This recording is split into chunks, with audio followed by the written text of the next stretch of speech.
Bienvenidos, esta es la clase número 2 del módulo Representación de Introducción a la Arquitectura en el curso preuniversitario 2021 para la carrera de Arquitectura en la Universidad Nacional de San Martín. Vamos a seguir en esta segunda clase con el segundo módulo temático de la materia, que se llama justamente Materia. Posterior a ver esta clase teórica, ustedes van a conectarse con las comisiones docentes para tener el registro de asistencia y conversar sobre el trabajo práctico número 1 para completarlo hacia la próxima clase y revisar las consignas del trabajo práctico número 2. Al final de la clase, como siempre, vamos a cargar los avances de la consigna número 2 del Google Classroom y antes de comenzar la clase 3 vamos a cargar la versión revisada. Vamos a iniciar entonces con el segundo módulo temático de este curso, Materia. En la clase pasada hablamos sobre la geometría y cómo los arquitectos utilizamos sistemas de notación específicos que nos permiten describir los objetos que proyectamos. La geometría nos permite establecer relaciones de medidas y posición entre partes, es decir, describir organizaciones. Ahora, ¿qué es lo que los arquitectos organizamos? El segundo módulo de este curso va a enfocarse sobre la materia, es decir, las cualidades físicas y tangibles de la forma, la construcción de las envolventes de los edificios, los muros, los techos, los pisos, que definen en su interior un espacio habitable específico. ¿Cuáles son las herramientas que usamos los arquitectos para proyectar, organizar y describir la forma que adquirirá esa materia, es decir, la forma de los edificios que imaginamos? Vamos a comenzar definiendo el sistema básico que usamos los arquitectos para representar, el sistema de proyecciones. Una proyección consiste en representar, trasladar y traducir las tres dimensiones de un objeto a las dos dimensiones del plano. En todos los sistemas de representación, la proyección de los objetos sobre el plano de cuadro o de proyección se realiza mediante rayos proyectantes o líneas imaginarias que parten desde un foco determinado y pasando por todos los puntos del objeto, proporcionan en su intersección con el plano de cuadro la proyección de dicho punto. Podemos ver de una forma bastante gráfica cómo se produce la proyección de objetos en tres dimensiones sobre un plano bidimensional en estas imágenes de la izquierda de un artista que se llama Rashad Al-Akarbov, que produce estas obras de arte con sombras. Él pone unos proyectores, una serie de objetos que son chatarras de electrónica y produce, a partir de la disposición de esos objetos y la distancia del foco de la luz con respecto a los objetos y de los objetos con respecto a la pared, unas sombras bidimensionales planas que definen la intersección justamente entre una línea imaginaria que parte del foco de luz, pasa por cada uno de los contornos de los objetos y se proyecta en la pared como una sombra continua. Un sistema análogo a este es el que utilizamos los arquitectos para producir dibujos planos y bidimensionales que representan objetos en tres dimensiones en el espacio. Veíamos la clase pasada en las ilustraciones del mito del origen del dibujo, cómo el dibujo está desde su inicio asociado a la proyección, a esta acción de delinear la sombra que arroja un objeto sobre un soporte. En el momento de su trazado, veíamos, Diboutades no seguía por el perfil del cuerpo de su amante, sino por el contorno de su sombra, una proyección abstracta, una premonición bidimensional de un cuerpo que pronto se encontrará ausente. Y veíamos también cómo, de acuerdo a las distintas interpretaciones del mismo mito, una imagen producida por un pintor y una imagen producida del mismo mito por un arquitecto, aparecen también dos tipos de proyecciones posibles. Decía Stan Allen que en la versión de la tradición académica francesa, esa imagen interior, donde la luz proviene de una vela y la escena se desarrolla en un ambiente íntimo. Los rayos de la vela, focalizados, y en cierta forma deformados, dan lugar a un tipo de proyección similar a la perspectiva, una proyección cónica.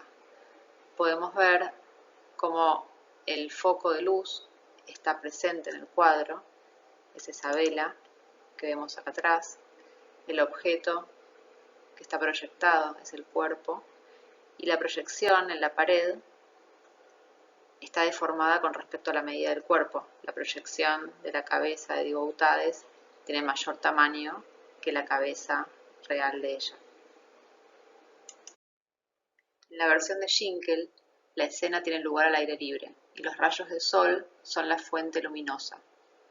Los rayos solares, que a todos los efectos y propósitos se consideran paralelos, dan lugar en consecuencia a una especie de proyección ortográfica. La imagen del arquitecto utiliza la proyección abstracta de un dibujante mecánico, mientras que la versión del pintor, que veíamos antes, emplea una proyección pictórica. En una proyección ortográfica, los rayos que proyectan son paralelos entre sí. Esto significa que al estar ese foco tan lejos o en el infinito, podemos imaginar que el Sol está lo suficientemente lejos como para que los rayos se mantengan paralelos. Esto hace que la proyección y el objeto a proyectar mantengan su relación de medida.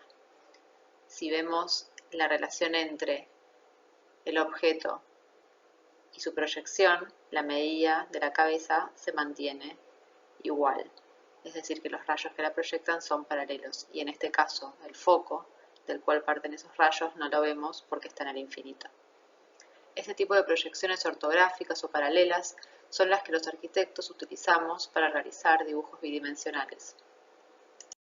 Uno de los dibujos que probablemente conozcan o hayan oído nombrar y que más frecuentemente utilizamos los arquitectos es el dibujo en planta. La planta es un dibujo técnico que representa en proyección ortogonal y a escala una sección o un corte horizontal de un edificio, es decir, la figura que forman los muros y tabiques a una altura determinada. Convencionalmente, las plantas se dibujan a una altura de corte de aproximadamente 1 metro, como si pasáramos un serrucho por todo el edificio a la misma altura en forma paralela y miráramos para abajo. El plano de planta representa líneas de desniveles y sólidos seccionados, correspondientes a muros y tabiques, que son en términos generales particiones, ya sean soportantes o exentas de cargas. Estas particiones y los desniveles determinan los desplazamientos de las personas, los trayectos posibles en el edificio. Estas particiones también pueden ser cerramientos que restrinjan el paso de la luz, el sonido, el aire y el calor en el estrato horizontal en que nos movemos, configurando recintos con diversas condiciones de privacidad y protección. De modo que en total, los elementos graficados en el plano de planta determinan un conjunto de percepciones y actos posibles. Actos y percepciones son acontecimientos, y un conjunto de acontecimientos queda descrito en un relato.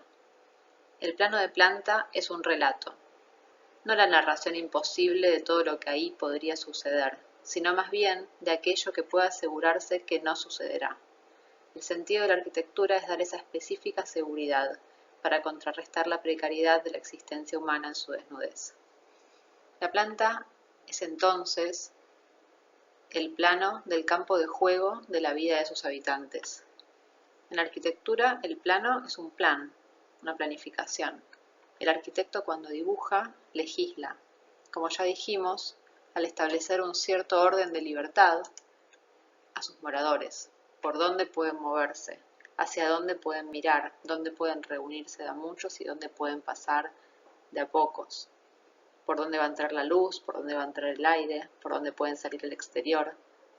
Todos esos límites son los que definen la materia de la que está hecho los edificios y está organizado por el plano hecho en planta, que define los movimientos horizontales de las personas en los edificios. Vamos a ver ahora algunos ejemplos. En 1962, Eduardo Sacriste, un arquitecto argentino, publicó el libro Huellas de edificios. Es una colección de plantas de arquitectura redibujadas.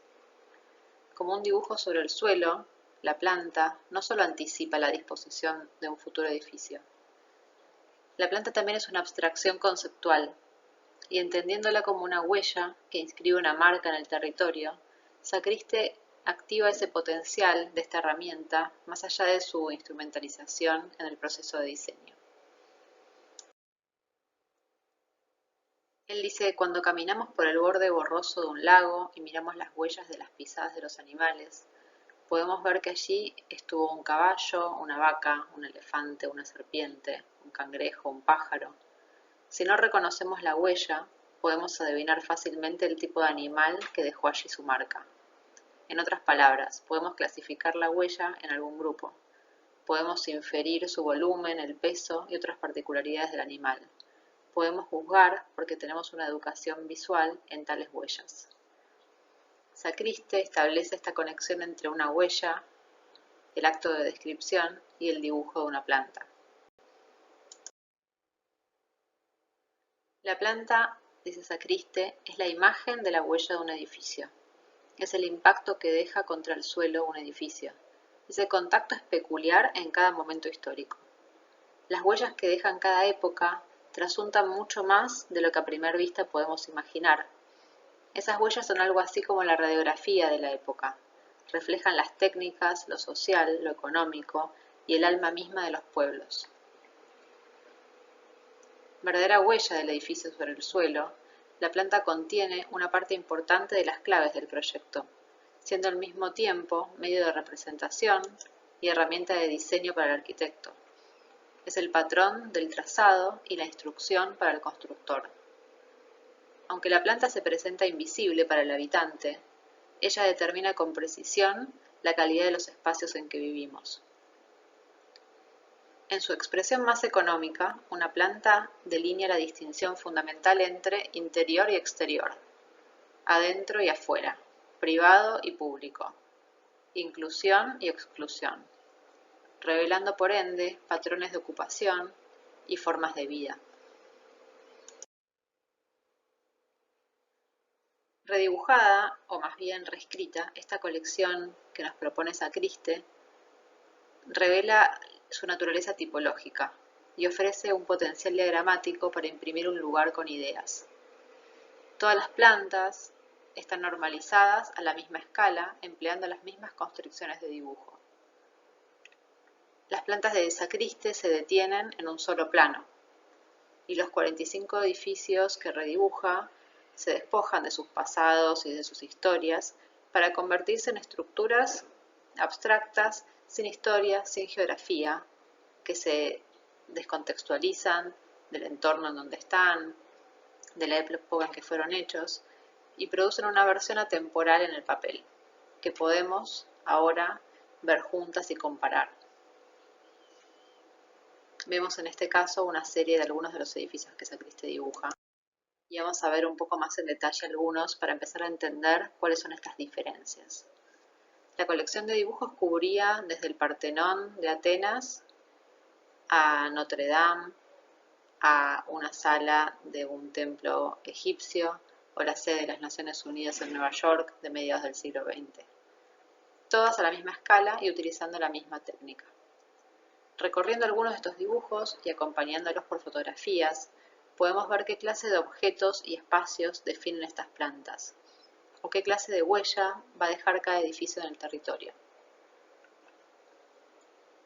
El templo de Khons en Luxor, en Egipto, del año 1100 a.C., construido con piedras de gran tamaño y muy pesadas, donde vemos una planta donde casi todo es masa, casi toda la planta está llena de materia. Y vemos también desde el exterior, en la foto de arriba, un volumen casi macizo, sin perforaciones. Y en el interior, ese patio, que está ocupado por unas columnas de gran diámetro, muy cercas unas de las otras, construidas con determinadas tecnologías constructivas que estaban disponibles hace 3000 años. Vemos además que a este templo podemos ingresar por un punto y vamos atravesando distintos espacios en un recorrido lineal que lo atraviesa de un extremo al otro. Unos siglos después, en la Grecia clásica, podemos ver otro templo, el Partenón. La planta nos describe un espacio central, interior, bastante cerrado hacia el exterior, macizo, casi inaccesible. Y por fuera, una serie de columnas que lo envuelven y definen un espacio exterior, una especie de galería, construido por una envolvente hecha de columnas, que está relativamente abierta hacia el exterior, que es similar en todas sus caras. El ritmo que definen estas columnas y el espacio entre ellas es lo que va a dar esa cualidad al envolvente. Sabemos que en Grecia las ceremonias religiosas sucedían en el exterior de los templos y el interior estaba solamente reservado para los sacerdotes. Podemos imaginar de alguna manera cómo era el uso de estos espacios a través de la descripción de la planta. Bueno, el Panteón de Agripa en Roma del año 25, otro templo en este caso urbano, donde podemos reconocer ya un frente, una fachada hacia la ciudad. Esta loggia, esta galería de columnas, por donde comprendemos que accedemos a un espacio central de planta circular, definida por un muro muy grueso. Un muro que parece ser muy liso hacia el exterior, pero muy rugoso hacia el interior. Y va definiendo en ese espesor una serie de espacios de menor tamaño, pequeños altares y ábsides, que son apéndices de este espacio central, donde también vemos en el centro de la planta la proyección del óculo que permite que la luz entre verticalmente al interior por un solo punto. Podemos imaginar que en el interior de este templo podían reunirse muchas personas al mismo tiempo, y de hecho sabemos que su uso ha cambiado a lo largo de la historia, adaptándose a distintos momentos históricos y a distintas formas de uso de la ciudad. O ya en la Edad Media vemos alguna planta de una iglesia gótica, donde reconocemos una serie de elementos rítmicos que con los avances de las técnicas constructivas de la época permitían desarmar el muro, sacar parte de la estructura hacia el exterior de los edificios en estos contrafuertes, donde los elementos de soporte, las columnas y las vigas de las cubiertas eran muy esbeltas y etéreas y podían producir estos espacios interiores muy transparentes en relación con los que veíamos antes, con grandes paños vidriados que permitían el ingreso de la luz, marcando también un cambio fundamental en la experiencia espacial de estos espacios interiores. Sacriste llega hasta ejemplos muy contemporáneos, como en este caso el Crown Hall de Mies van der Rohe en la ciudad de Chicago, un edificio de mediados del siglo pasado, donde el uso del acero, posterior a la revolución industrial, permite llevar esa esbeltez de los elementos constructivos al límite, haciendo casi desaparecer la masa y pudiendo construir estas envolventes casi completamente vidriadas.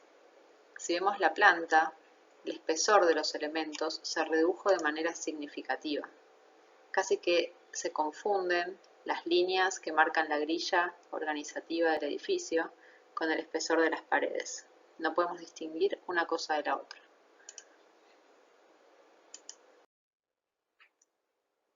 En lugar de eliminar el tiempo, el traer estos ejemplos desde el pasado comprime al pasado, lo visualiza y lo presenta en todas sus épocas y lugares como un conocimiento actualizado que nos sirve hoy en día.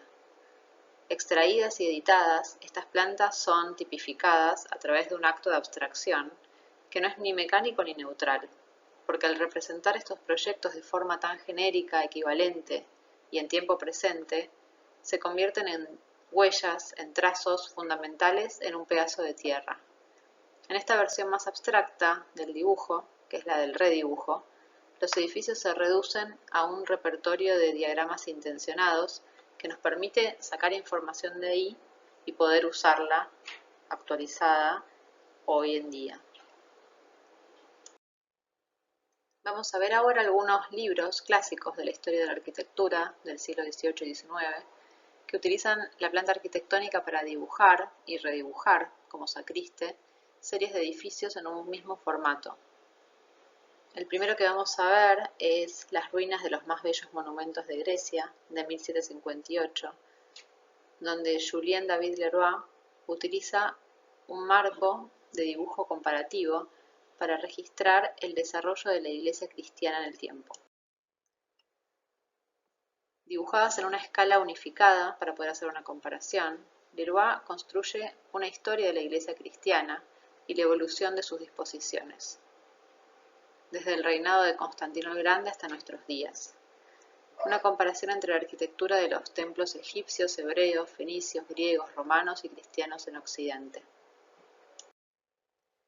Las representaciones de los edificios, con sus transformaciones a través del tiempo, nos demuestran cuáles eran sus cualidades invariables y cuáles las que fueron cambiando a lo largo de la historia. Al estar todos dibujados en la misma escala y con el mismo tipo de notación, podemos muy rápidamente comparar, asociar, encontrar similitudes entre algunos de estos templos y otros, poder hacer algunas asociaciones bastante rápidas entre plantas de distintos tipos y encontrar cuáles fueron esas líneas históricas que se fueron desarrollando. Otro caso es el compendio de lecciones de arquitectura de Durán, que él fue más allá que Leroy al extender la lógica de los grabados, comparando no solo los edificios completos, sino también partes que eran extraídas de sus contextos originales. Este libro de 1805 marca también una forma de enseñar y de proyectar arquitectura que va a desarrollarse en todo el siglo XIX. Los porches, las escaleras, las puertas, los vestíbulos, estos eran los títulos de los dibujos, en los cuales no solo tiempo y lugar eran eliminados y sacados de contexto, sino también los edificios a los cuales esas partes pertenecían. Aparecen directamente tramos, partes de los edificios que el autor quería estudiar en forma comparativa. Cómo eran estos porches que cubrían distintas formas de los pórticos de diferentes edificios. En su obra, Lecciones de Arquitectura, las partes de los edificios son extraídas y abstraídas de su contexto original, adquiriendo una existencia absoluta y autónoma en el espacio de la página. Organizando tipologías que extraían información de edificios existentes, la generalizaban y la convertían en un método proyectual. Para Durán, la identificación de los elementos fundamentales de la arquitectura, los principios generales para su montaje o puesta en relación, significaban estudiar, comparar y clasificar las arquitecturas del pasado. En la Escuela de Bellas Artes, donde Durán enseñaba, la codificación del proyecto de arquitectura en una serie de dibujos realizados en planta jugó un papel decisivo a la hora de transmitir información de forma condensada, transformando la planta en un sitio de conocimiento especializado de los arquitectos. Para la tradición de las bellas artes, estos dibujos no estaban destinados a ser terminados, sino solo esbozados a través de esta técnica llamada indicaciones, dejando que la planta general fuese inferida solo desde una parte. La planta se separaba en capas que codificaban los distintos elementos, ejes y líneas de composición principales, ejes de partes secundarias, trazado de muros, después la colocación de las columnas, para reunirse finalmente en un único dibujo que ponía en relación la organización de todas estas partes bajo un sistema común. En el libro de Sacriste, en el libro de Leroy y de Durán, el dibujo de la planta no solo representa, sino que también analiza, escala, mide, ordena y selecciona lo relevante de lo irrelevante. Redibujar edificios y sus partes a la misma escala y bajo la misma forma de visualización nos permite comparar y por lo tanto evaluar, volviendo al redibujo una suerte de organización de tipologías, donde encontramos lo que es similar pero lo que es diferente. En 1860, Gottfried Semper, uno de los arquitectos alemanes más importantes del siglo XIX, publica El estilo. En una parte de este libro describe también, usando la planta de una serie de edificios históricos, una tipología. En este caso, el templo griego, y va a encontrar las variaciones de un mismo modelo. La planta trabaja en este caso también como un diagrama que permite comparar muy directamente información de una serie de casos que son análogos, porque son casos muy cercanos, son todos templos del mismo periodo histórico, dibujados en una misma escala y con la misma notación. De estos 38 templos que muestra comparativamente, podemos rápidamente evaluar sus similitudes y sus diferencias, cómo es el desarrollo de esta tipología a lo largo de un periodo histórico en un sitio en particular. Encontrar esas sutiles diferencias que hacen que cada uno sea levemente diferente del otro. La diferencia de su tamaño, de la posición de su cela, de la medida y la distancia entre sus columnas, la cantidad de líneas de columnas que había entre el centro y el frente, su disposición, la proporción de su planta, etc. A finales del siglo XIX, Augusto Joassi publica La historia de la arquitectura en 2 tomos. Es una descripción formal, sistemática, de la arquitectura histórica, y él usa un sistema de notación también muy continuo y preciso para establecer una lectura muy continua de la práctica arquitectónica a través de unas ilustraciones que son muy homogéneas. En esta historia de arquitectura Joassi muestra 1700 obras, todas dibujadas de la misma manera, con una axonométrica, isométrica, que nos permite ver al mismo tiempo planta, sección y elevación. La serie del dibujo es muy sistemática y todas las láminas de él están planteadas del mismo modo.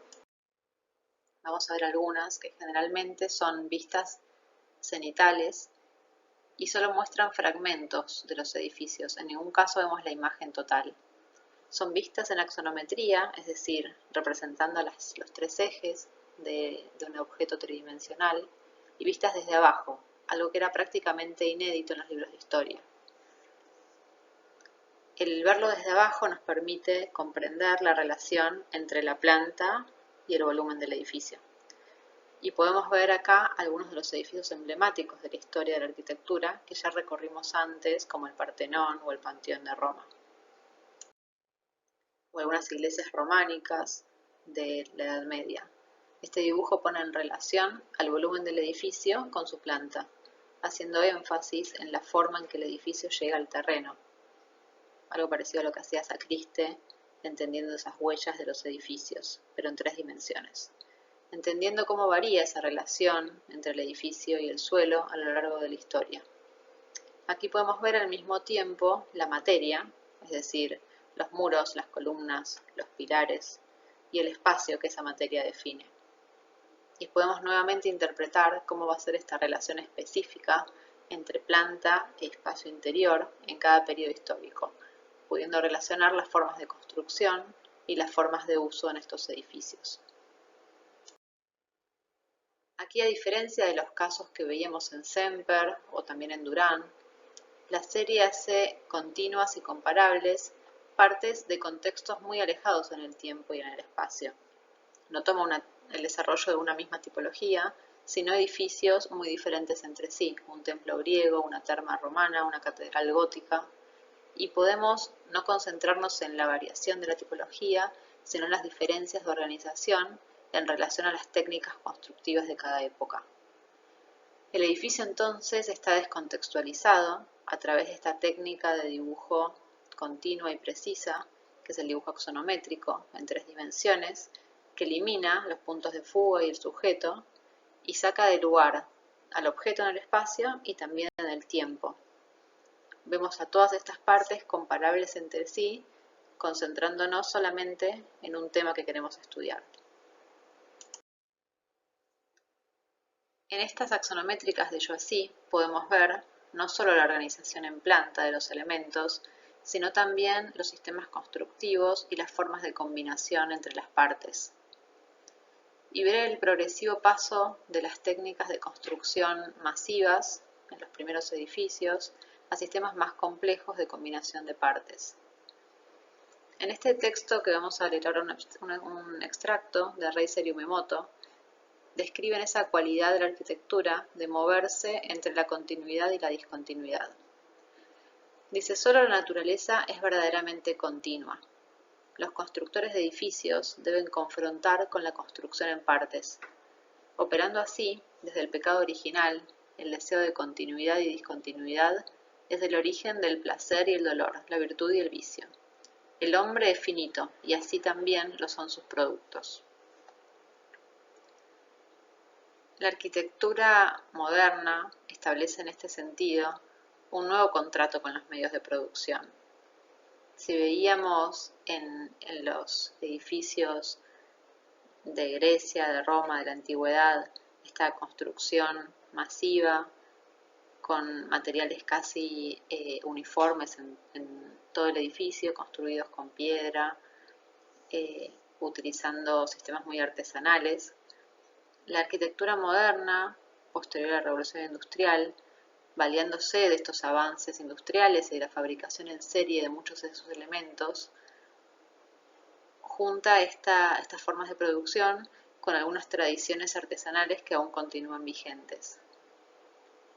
La técnica de construcción, entonces, no es una, sino que es la organización de un conjunto de técnicas diferentes que están cada una en diversos niveles de evolución. Algunas siguen haciéndose como hace miles de años y algunos elementos de la construcción tienen tecnologías que son muy nuevas. A menudo estas tecnologías y estos elementos están elaboradas por separado, físicamente, en lugares diferentes, por personas diferentes y dispuestas de acuerdo con una finalidad unitaria que es en definitiva el proyecto, que va a establecer una forma específica y exclusiva en que estos elementos se juntan. Esto es la definición del detalle, es decir, la forma precisa en que ese conjunto de técnicas se reúne para producir un edificio que es diferente cada vez. Este es en definitiva el campo de acción más específico del arquitecto. Podemos volver a Mies van der Rohe en el Crown Hall, tomando este dibujo que nos mostraba Sacriste, y podemos ver cómo el límite, la envolvente de este edificio, está construida por una serie de elementos que están colocados siguiendo determinada modulación, definida por una grilla que domina la organización de los elementos en la planta. Podemos ver la medida de esta grilla que modula el edificio y la posición de los elementos en relación a ella. Cuando vemos el volumen, reconocemos esta grilla en los elementos estructurales, en los paños de carpintería, en la modulación de los cielorrasos que vemos a través de los vidrios, y vemos que esta relación de medidas organiza el edificio no solo en planta, sino en sus tres dimensiones. Cuando vemos la planta a mayor distancia, podemos ver la grilla como el sistema de organización general, que pareciera poder crecer infinitamente. Sin embargo, aparecen una serie de ritmos de segundo orden. La posición de las columnas, que las reconocemos por ser estas piezas de mayor tamaño en la envolvente, que vemos que también tienen mayor altura cuando vemos la fachada porque están asociadas a las vías que están sobre el techo. Y estas columnas, por sobre la modulación de esta grilla, definen tres intervalos. Un espacio central que está ocupado por algunos servicios, algunas escaleras y dos espacios vacíos en los laterales.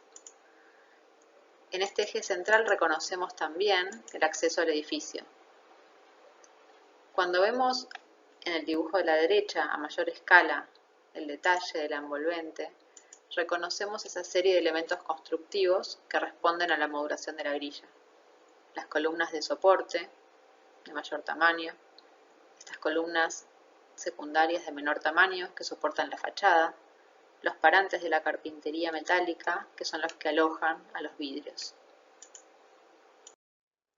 Y todos estos elementos se reúnen en esta fachada transparente, construida de elementos industrializados, donde cada elemento establece su medida propia de acuerdo a las formas de fabricación de la industria, pero adquiere su forma de ensamblaje, la forma en que se relaciona con los otros elementos en el proyecto. Podemos ver el detalle de 3 columnas metálicas proyectadas para 3 edificios diferentes en 3 momentos por Mies. Podemos reconocer que todas tienen una proporción cuadrada, una forma de cruz y una medida similar, y cumplen la misma función estructural en los 3 edificios. Sin embargo, hay una diferencia sutil, pero significativa, en el tipo de ensamble que cada columna supone y cómo se va a percibir desde el exterior. La primera columna es del pabellón alemán de 1929 en Barcelona, la segunda de la casa Tugendhat en Brno en 1930 y la tercera de la nueva Galería Nacional en Berlín de 1968. Vamos a empezar por la última, la columna de la nueva Galería Nacional de Berlín, la más actual de las 3. Es también la más simple en apariencia en su construcción, combinando unos perfiles T y unas planchuelas metálicas que quedan expuestos, armando una columna de aristas rectas y muy marcadas, donde vemos muy claramente esas caras que son planas y que las reconocemos por el efecto de la luz y la sombra. Estas columnas se ponen en relación con un espacio muy modulado, donde la estructura está expuesta en su totalidad y podemos identificar todos los elementos que conforman la cubierta como un sistema. Estas columnas que veíamos en el detalle pasan por afuera del edificio, más allá de la carpintería de vidrio, que es muy liviana, y en definitiva esa cubierta termina organizando un espacio único, continuo y flexible, donde las columnas se posicionan en un punto determinado por esa grilla estructural. La columna de la casa Tugendhat en 1930 se nos presenta como una pieza un poco más compleja en la definición de su detalle. Su interior es este núcleo que soporta las cargas y está conformado por 4 perfiles en forma de ángulo, que están unidos entre sí por unas piezas de ajuste. Pero este núcleo estructural está envuelto ahora por otra pieza, una lámina de acero plegado, que está además cromado, y se va plegando en forma curva, eliminando toda arista recta. Vemos en las fotografías cómo estas columnas, que son brillantes y reflejan la luz, se tiñen de los colores de su entorno, participando en este juego de reflejos. La relación de las columnas con los demás elementos, planos de madera, de mármol, de distintos materiales y distintas formas, y un cielo raso plano, blanco y liso. Esto hace que no podamos identificar tan fácilmente la organización de la planta. No reconocemos grillas ni módulos donde estén posicionadas estas columnas.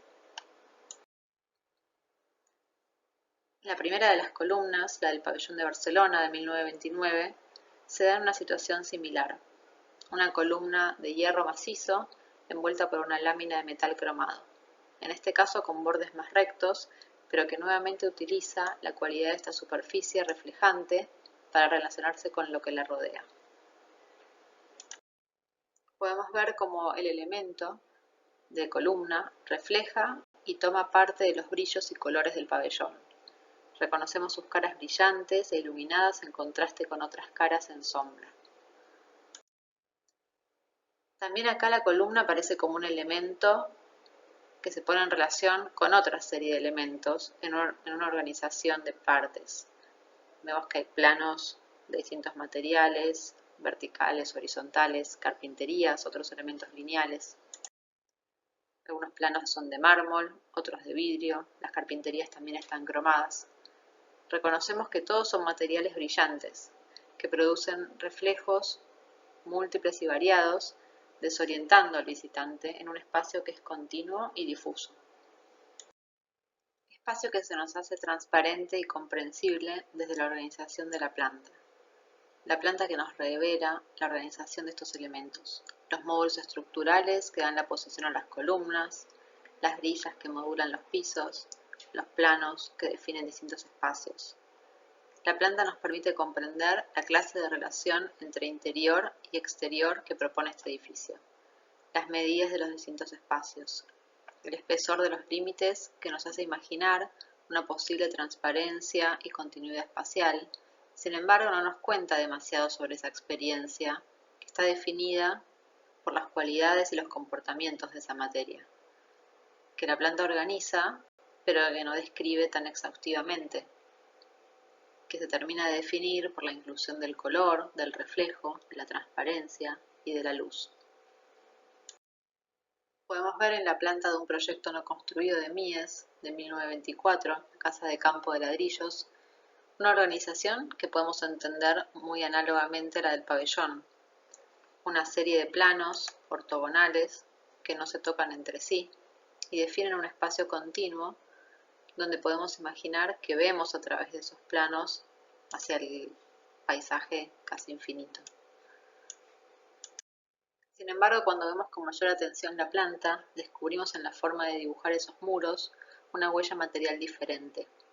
Aparece la medida del material que los construye, en este caso el ladrillo, y podemos ahora imaginar un espacio completamente distinto al del pabellón, conformado ahora por planos verticales, pero de un material completamente diferente a los mármoles, a los vidrios y a los metales cromados, en este caso el ladrillo.